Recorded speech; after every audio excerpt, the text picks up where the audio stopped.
The chandelier glass trembled with 1,000 small noises, each shard catching the low light and throwing a fractured city onto the marble floor. The smell of lemon oil and old perfume mixed with the metallic tang that rose from ice and glasses.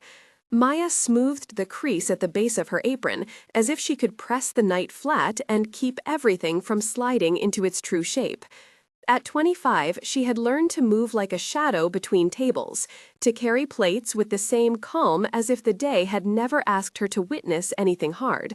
Still, there were things that could not be taught away. Tonight, the room hummed a little louder, and the world tilted because of a single chair drawn back too quickly. He arrived not like a rumor, but like an announcement, stepping into the space with a suit that swallowed light and shoes that did not scuff. Marco Santoro sat with a slow certainty, his face an old map of decisions. Elena Santoro, hair silvered and hands soft from a life of gestures, watched the room as if it were a painting she owned. Maya heard a click of a table knife, like a sound on a wire, and felt, under that little audible thing, the pressure of something that might decide a life. He turned his head, and Maya, trained to read the oddities of rooms, noticed a small metal glint near his waist that the others did not. He was not a man to be surprised. He was a man to be followed. She could not name the object at first. She only knew to step a breath slower.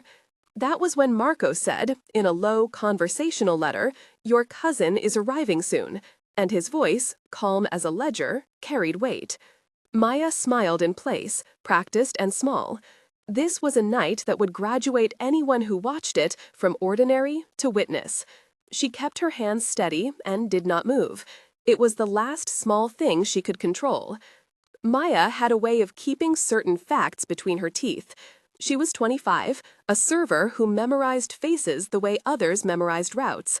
She had a scar at the base of her palm that looked like a comma, a mark she touched when she needed to remember how not to speak. No one at the restaurant knew she read people the way some read a book. No one knew why she flinched when men with perfect shoes leaned in. Marco Santoro was the kind of man who made rules with his eyes, and tonight his presence tightened the room like a hand around a throat. He sipped wine the way people read headlines, slowly and with a judgment ready. Elena watched him with a softness that was almost a strategy. Someone else at the table laughed, a small sound that failed to land, and in that space, a waiter bumped a tray. And the noise folded in like cloth. Then there was a small motion, almost a joke, someone sliding a small package across a napkin, a gesture that said packed without saying the word. Maya saw the metal glint again, and in the split second when muscle outran thought, she knew what it was. Her body moved before the room could name the danger. She stepped, a fraction, at first only toward the edge of the chair, and then she heard it, a soft sucking intake from a corner table, the air of someone about to speak and then not. The threat had a face and a trigger and a weight. It had a countdown that only she seemed to have noticed. Her throat dried up, and she remembered a single rule from the time when silence had kept her alive: do not make sudden moves. But she also could not watch a hole open in a life. She dropped her hands into the apron pocket, touched the cloth of her pen, and felt the shape of the choice. The first real exchange came as if rehearsed by the room itself. Marco looked at Elena and said, in a voice like velvet smoothed over iron, "Everyone is in their place tonight." Elena reached for her wine and answered, soft-edged, "It has to be right, then."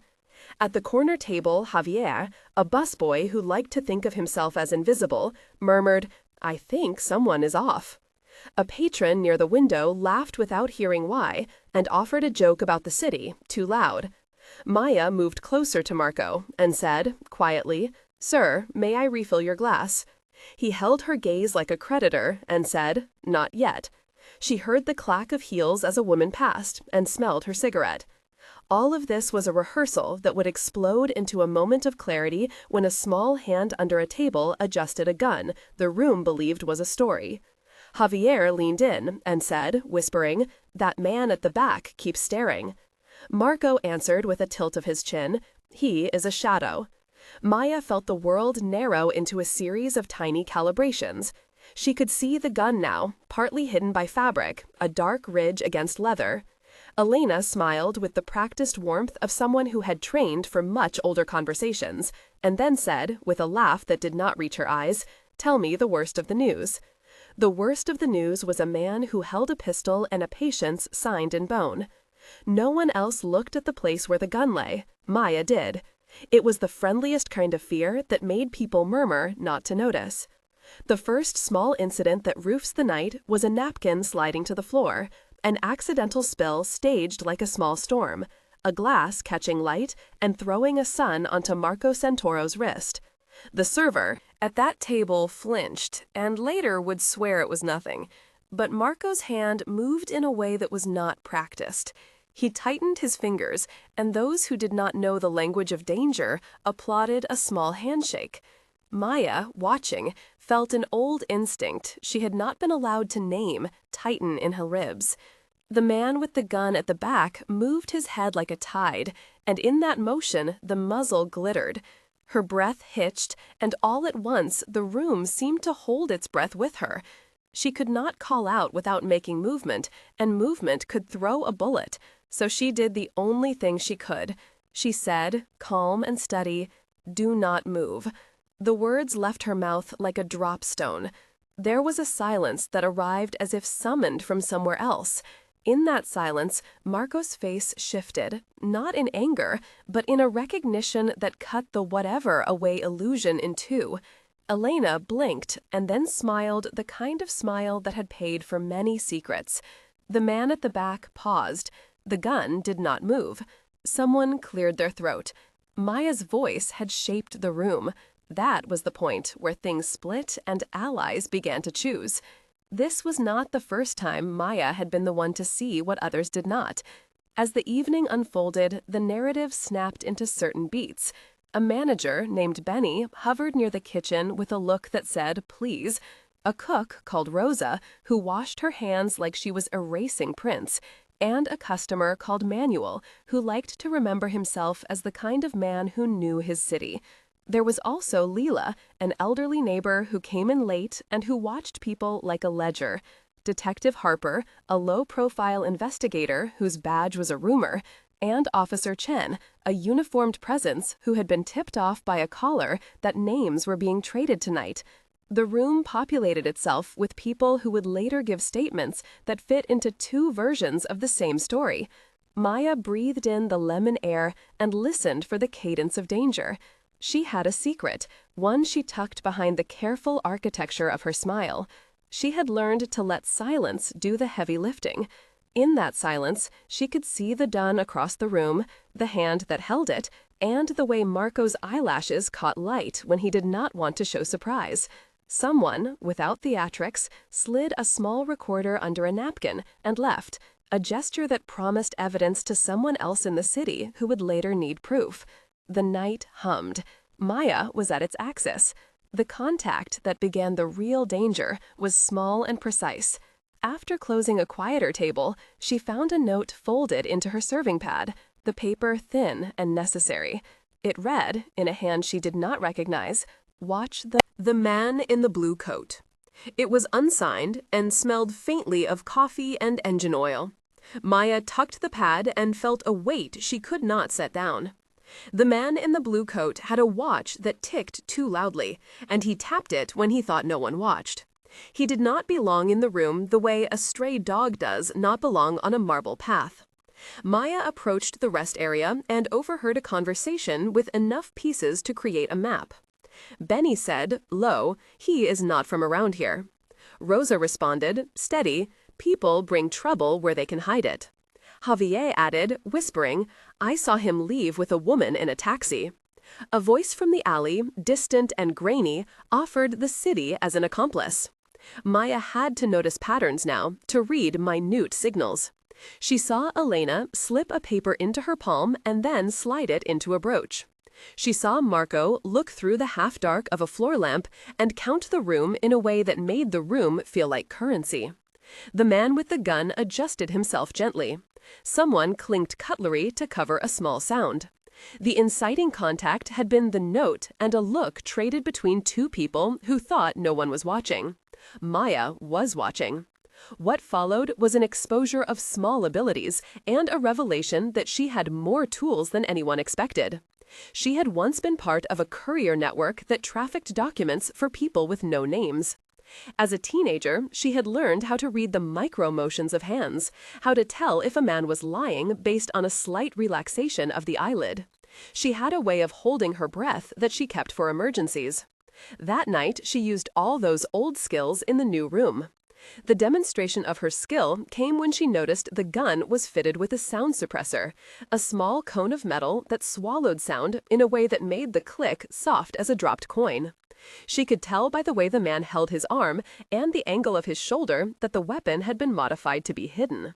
Marco's eyes flicked to her now with a curiosity that was not purely predatory. He asked, in a voice that would not forgive a wrong answer, "How do you know?" Maya answered, with a patient edge, "I see where your hands are." The question that hung then was not only technical but moral. If she revealed everything, they would all be safer, but secrets had their currency. There was a flashback like a photograph in her mind, a night years prior when she had made a choice that saved one person and cost another. The memory opened like an old file. Her hands shook just a little as she kept plates balanced. She told herself that tonight she would not let indecision be the thing that decided. A negotiation was almost immediate. Marco did not flinch at danger. He leaned forward and placed a napkin on the table, a small staging move. Elena said, softly, "We have arrangements. People pay and people forget." Marco added, colder, "Some people do not forget." Maya watched as alliances flexed like muscles. The man in the back said nothing. He only bobbed like the tip of a reed, and his muzzle dipped an inch when someone laughed too loudly. A waiter dropped a tray on purpose to scramble attention. The room became a chessboard made of casual movements.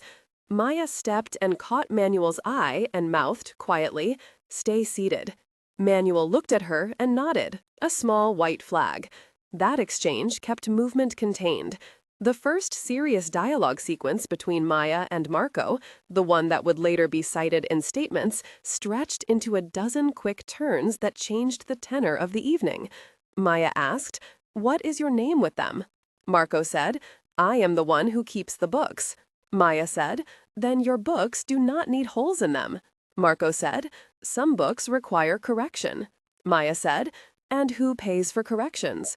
Marco said, "The ledger keeps its own cost." Maya said, "People pay with their lives." Marco said, "Sometimes a life is just a line item." Marco said, "I do not serve ledgers tonight." Marco said, "You serve the room." Maya said, "Then leave the room alone." Marco smiled, and it was a knife that did not make a sound. The man at the back breathed and the gun dipped. That conversation did not resolve anything, but drew the circumference of what could happen. The surveillance that followed felt like quiet warfare. Someone began to watch the exits with a steady gaze. Elena moved toward the kitchen door under the pretense of needing air and sent a waiter, Javier, to take a message to a car idling 2 streets away. Benny remained close to the front, refolding napkins like a man who rehearses his calm. The man in the blue coat had a phone that blinked. He texted terse words that suggested a window of 48 hours. Maya watched the way his thumb thudded against the screen. A waitress at the bar named Leela, who was known for anecdotes and small honesty, said quietly, "He is counting time." The city outside seemed to hold its breath, and the wind in the alley brought with it the sound of a truck that could be used to make a disappearance. The surveillance felt like an animal whose teeth were invisible. A note left under a salt shaker gave Maya a breadcrumb trail. She found a folded receipt with a name that matched a ledger entry she had once carried for a man who disappeared. She put that receipt in her pocket and felt the night get colder. There was a small audio of a door closing in her mind, a sound she could not shake. Someone was watching their own pattern and making sure it was tidy. The offer came as a compromise, disguised as courtesy. Marco summoned Maya to the back and spoke with that bent of voice that made hospitality into negotiation. He said softly, "We can help each other." Maya folded her hands, practice in restraint. He slid a thin envelope toward her and said, "We want you to keep your mouth closed and your hands busy." Elena looked at the envelope like it was both a gift and a test. Maya felt the paper press against her palm and smelled money, the waxed paper smell of bills. A manager named Benny hovered and said, sotto voce, "Think before you take it." Javier said, "Maybe things are not what they seem." Maya had to decide between a life of small comforts and a life that could be dismantled by a single choice. The dialogue here extended and rippled, 10 exchanges that changed the ledger of her life. Marco said, "There is a small problem at the docks." Maya said, "I am not a problem fixer." Marco said, "We hire people who do not ask questions." Maya said, "I ask for what I need to live." Marco said, "We can guarantee that." Maya said, "Guarantee for whom?" Marco said, "For those who go along." Maya said, "And those who do not." Elena put a hand to Marco's wrist and said, "Calm down." Marco said, "She must understand leverage." Maya said, "I do not like leverage."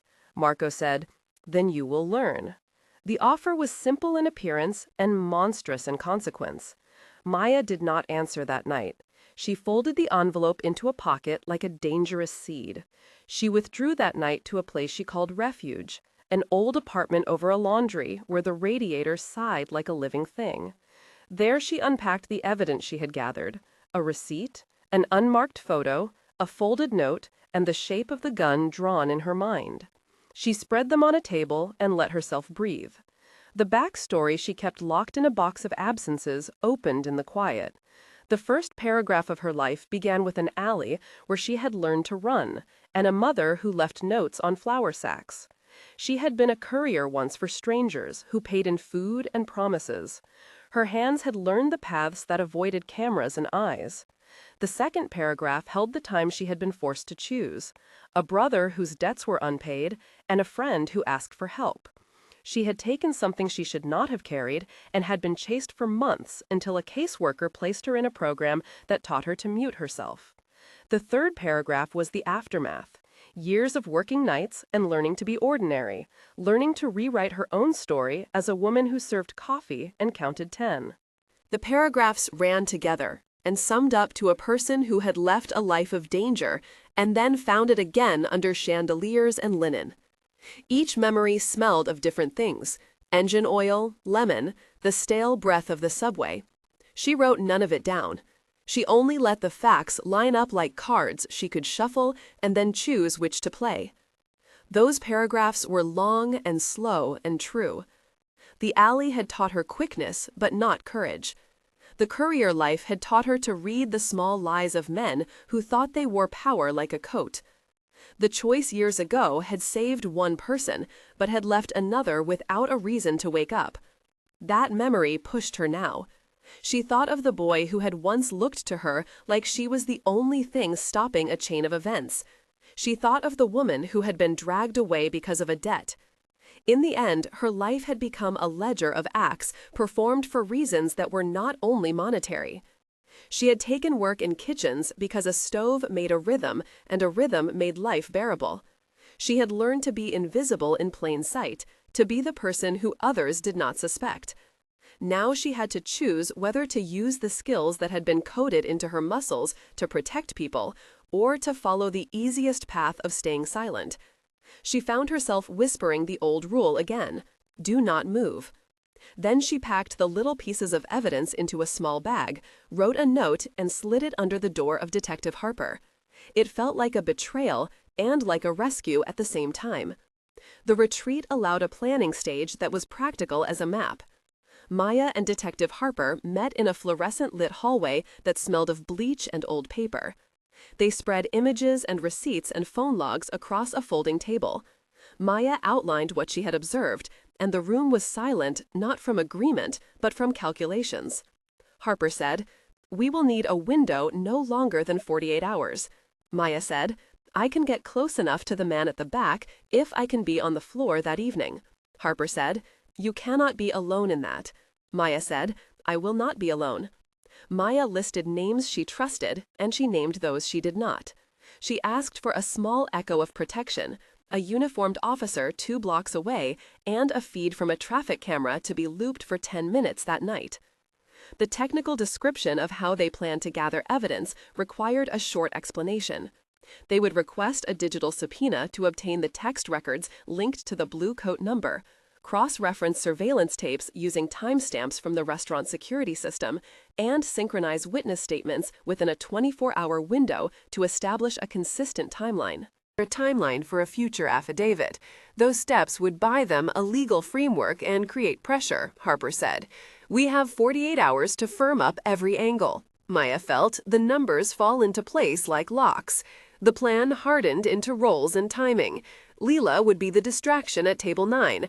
Manuel would feign a feint to compress the room into manageable edges. Javier would carry a tray to block the sightline. Benny would stay close to the kitchen door, and Rosa would be planted near the restrooms. Detective Harper would station Officer Chen at the alley 2 blocks over and request a surveillance loop for 30 minutes starting at the moment Maya gave the cue.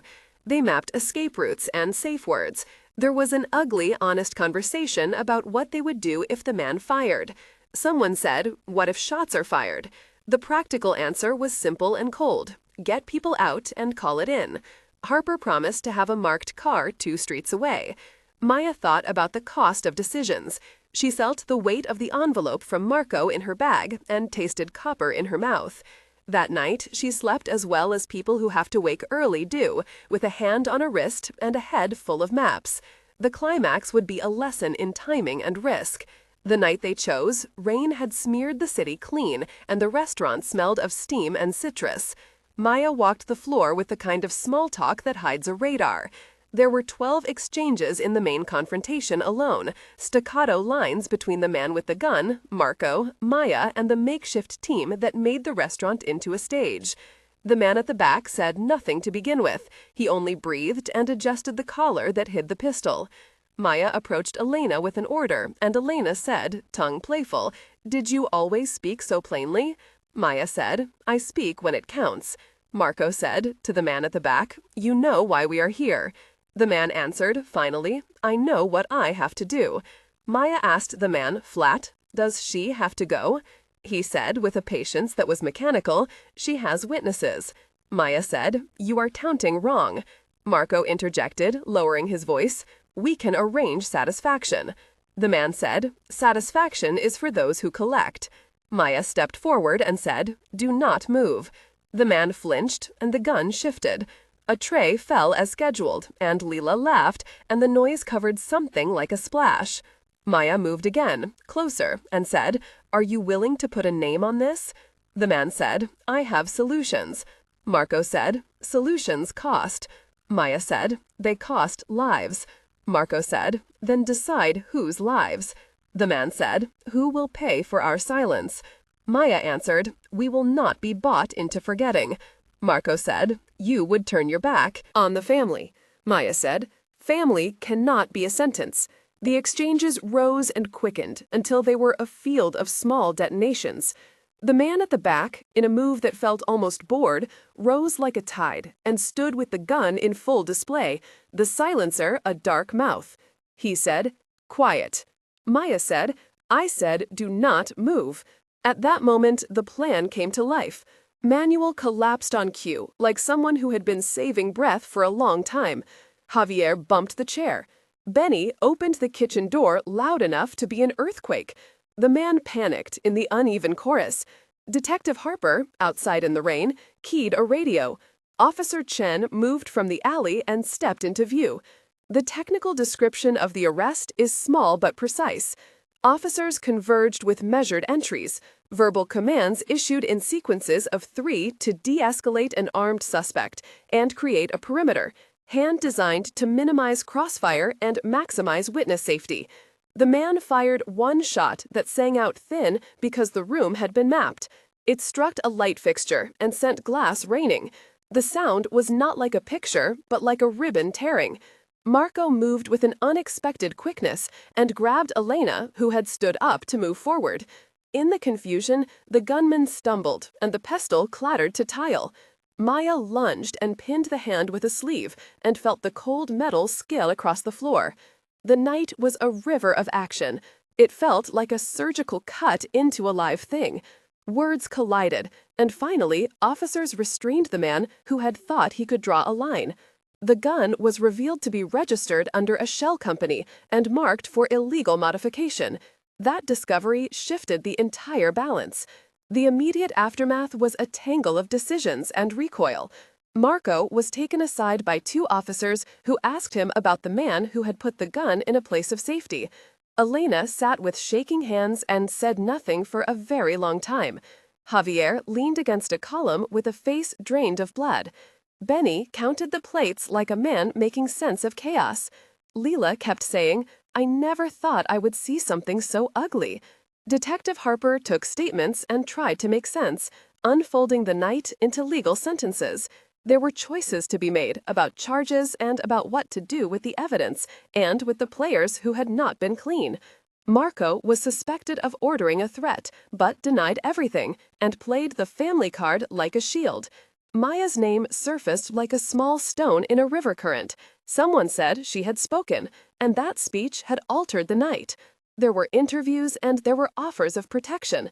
Some people wanted to thank her. Some people wanted to pay her. Maya did not know which form of gratitude was more dangerous. Elena, in a quiet exchange, placed a hand on Maya's forearm and said, "Thank you." Maya looked at the hand and felt the echo of another life pass through her fingers. The community murmured.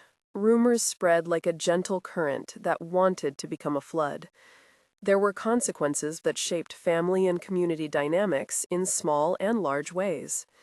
Marco was under an investigation that would take time to articulate. The restaurant became a focal point for neighborhood talk, and a small shrine of the night when things nearly fell apart. The police kept people overnight to take statements and run fingerprints, and the press found a minimal thread to pull on that would not snap anyone into a full public unseating. Elena disappeared for a week and then reappeared with other gestures, a handshake for the city that did not explain. Some patrons stopped coming, and others came to leave flowers and notes. Benny considered leaving the job and then did not. Rosa took to folding napkins with almost ceremonial care. Javier was promoted to a role that required him to be seen and thanked. Leela became a kind of witness whose anecdotes fed an appetite for small moral clarity. Maya found herself both praised and pointed at. There were offers from people who called themselves helpers.